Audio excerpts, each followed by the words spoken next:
I'm not prepared to film this video. Why did I hit record? Okay.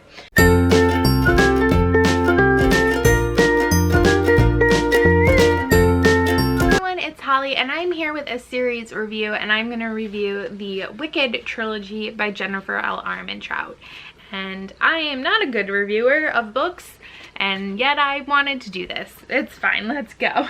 So this is a new adult self-published paranormal like fantasy romancy series. So like I said, it's a trilogy, so there are 3 books.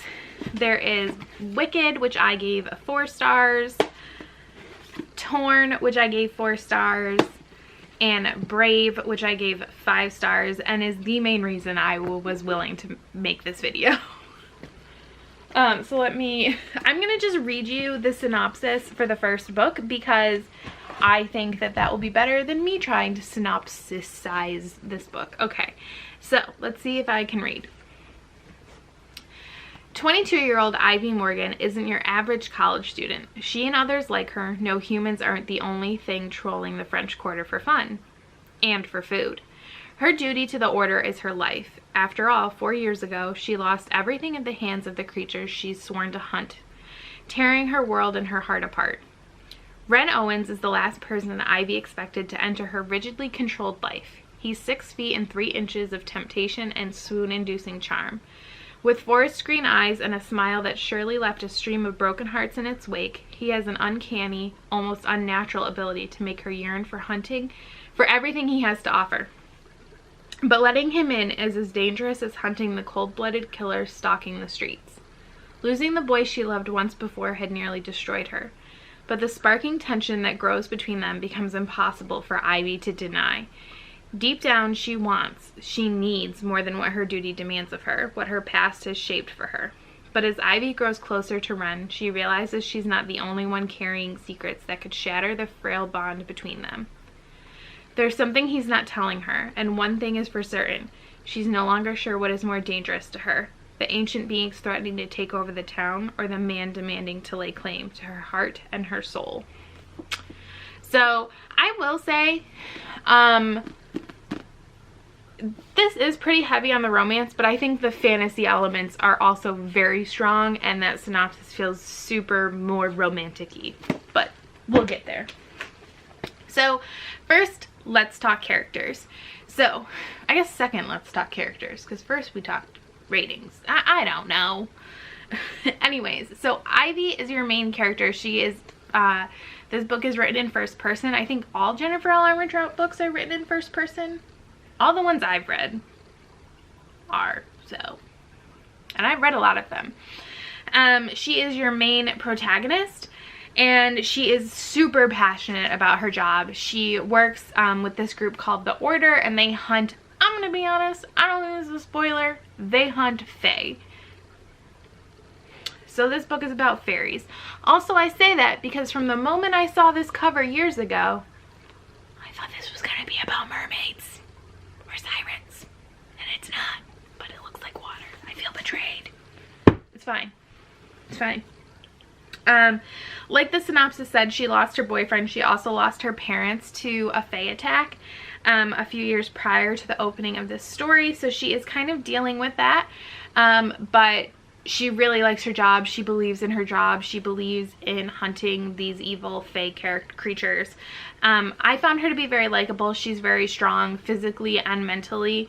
Sometimes I think Jennifer L. Armentrout's female characters can be a little on the like, they're very plucky, but don't have a lot of muscle to back up that pluck, which is fine, but can sometimes get a little redundant. She is sassy. She's not quite, this is more mature than a lot of the other Jennifer, than the Lux series, just in age. So it could be that as well. So she is not, I wouldn't use plucky as the term to describe her, but she may have been plucky at 15 or 16. And now she's got a little bit of sass to her, which I can appreciate as a girl who also has some sass. But she is very strong, and because she takes her job seriously, she works very hard to make sure she can like fight and everything. And I love her journey throughout this series. She really goes on a journey and she struggles with a lot of things, Book 3 is just amazing with that journey. It's hard to read because she goes through a lot, but it's really good. So then there's Ren, who is the love interest character. He is also a part of this order group. He's from a different part of the country. And then comes to New Orleans. He is fairly alpha-y as a character, like a lot of Jennifer Armentrout heroes. However, I think he's a little more low-key. Like, he's a little less douchey, is what I would say.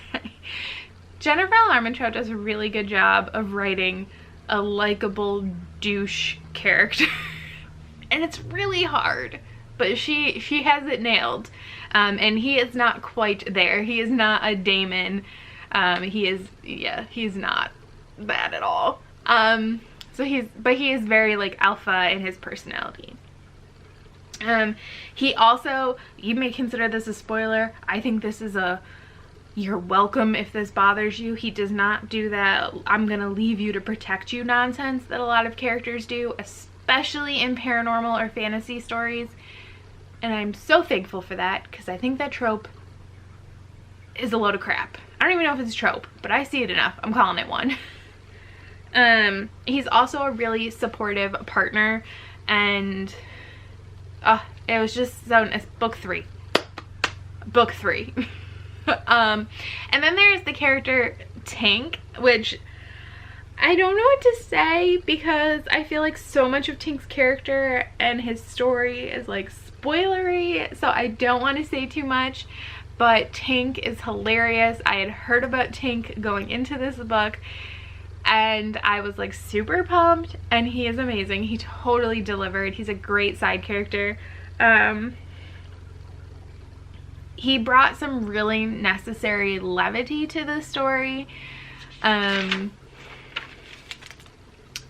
would love more of him, but I also kind of like having a lot of mystery still surrounding his past and stuff, because I think that's compelling.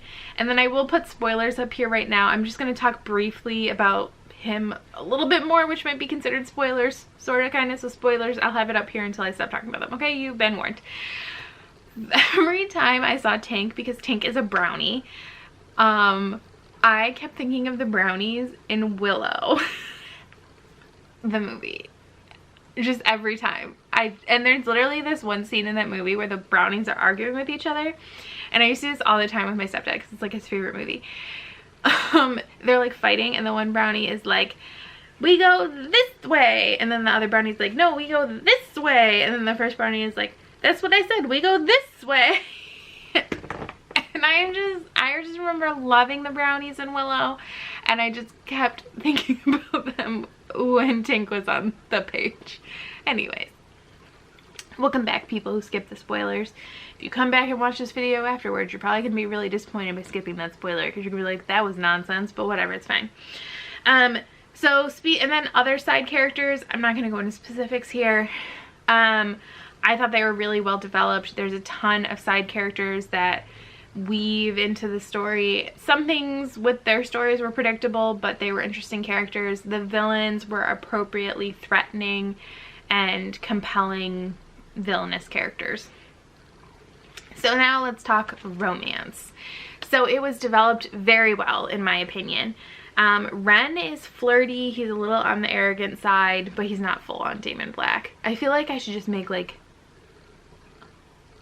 a scale of Jennifer Armentrout heroes, and like, where do they fall on here? And Damon Black is like extreme, like arrogant douche. That I love, by the way. Ivy pushes back with him, partially because she, you know, her past losing a boyfriend and stuff. It had like shades of Katie and Damon from the Lux series, but not as like bickering-y. I really enjoyed seeing their growth and struggles as a couple, like as they grow throughout the series together and individually, and dealing with all of these like external struggles and the pressures that puts on them as a couple. I think I've talked about this before. I love reading that crap. That is like my favorite thing. So it's nice to see a couple get together in a romance, but I love a couple that's together and seeing them struggle and work through things together. That is just my favorite. I will say, they're not like my new favorite, they're not like my new OTP or anything, but I thought it was a very good romance. So the world building. This book, the series is primarily, almost exclusively set in New Orleans, which I've never been to. I would love to go. But I felt like I could really picture it. Like, she talked about street names, and she really like took time to like orient you, which I don't know if it's accurate or not, but even not having ever been there, I still felt like I understood, and like Ivy understood where she was, and she had a grasp of understanding this city that she's been in for like 4 years, and it felt natural. The Order, which is the secret society that Ivy and Ren work for, I understand it's a secret society, but the logistics, structure, hierarchy, all of that, it wasn't as clearly explained as I would have liked. Things seem to be revealed and like explained when it was plot necessary, and maybe a little too much for my sake. And then there's the Fae. With them, there was some moderate world building. I feel like this relied really heavily on the reader already coming into the story with a preset understanding of fairy lore and things. I would have just preferred a little bit more there explaining things, especially as the series progresses and that becomes more and more a part of the story. Like how their society is built and what their actual abilities are. I felt like we were laid out, these are the rules, these are the things, and then all of a sudden there were new rules, and I didn't really get where that came from. So the plot in general, it's kind of what you would expect. Girl fights evil fairies. I mean, like, there's no like real shockers here. But at the same time, and maybe this is also not a shocker, things aren't exactly what they appear to be. Like, Ivy's life and outlook isn't exactly what she always thought it was. There are some reveals or secrets throughout the book that I found to be fairly predictable. Also, can I tell you that in my notes, I've written the word fairly several times, but instead I've written the word fairy. Fine. But even saying that they're predictable, this is not a thriller, so I'm not gonna like hold that against the book or anything, but it's just something to know going in. The overall resolution to the story, to the series, I found to be a tad off. I don't know if it was too fast, not fully explained, or you're gonna fall. No, you didn't. Okay, good. Sorry. Gotta be careful with the cat. I can't quite explain, but something just didn't click all the way with me at the ending. I still gave the last book 5 stars, but that was more because of Ivy's journey. But the resolution was not quite what I think it should have been. So my final thoughts are, I thought this was a really fun series. I read it within a few weeks of each other. I'm really happy with it. It went some places I wasn't expecting, and especially with that last book. And it's nice for new adult, which I know some people say isn't even a thing anymore, but I still use it as a qualification for like genre, to broaden more outside of contemporary. I think that that's important and adds more to the genre, and especially as I get older is something that I'm looking more for, especially because new adult still tends to have a pretty romantic heavy bent, which I love, but it's nice to be able to read a romance like a stronger romance heavy older character fantasy story. That's what I'm here for. And I would recommend it if you think that the synopsis sounds interesting, or if you've read Jennifer L. Armentrout's books before and you have not read these, I would highly recommend it.